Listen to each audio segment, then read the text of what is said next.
اسلام آباد high court نے cipher case میں چیئرمین پی ٹی آئی کی ضمانت کی درخواست پیر کو سماعت کے لیے مقرر کر دی ہے۔ اٹک سے اڈیالہ جیل منتقلی کی چیئرمین پی ٹی آئی کی درخواست بھی پیر کو ہی دوبارہ سماعت کے لیے مقرر کر دی گئی۔ مزید جانتے ہیں ڈان نیوز کے نمائندے عمر مہتاب بڑھنی سے۔ جی عمر، اپڈیٹ کیجیے گا۔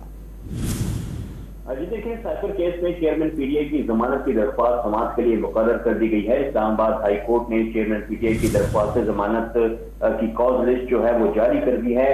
چیف جسٹس عامر فاروق درخواست پر سماعت کریں گے۔ عدالت نے دلائل کے لیے ایف آئی اے کو نوٹس جاری کر رکھا ہے۔ آفیشل سیکرٹ ایکٹ خصوصی عدالت نے چیئرمین پی ٹی آئی کی درخواست ضمانت مسترد کی تھی۔ اس کے ساتھ ساتھ اسلام آباد ہائی کورٹ میں اٹک سے اڈیالہ جیل منتقلی کی چیئرمین پی ٹی آئی کی درخواست پر اہم پیش رفت ہوئی ہے۔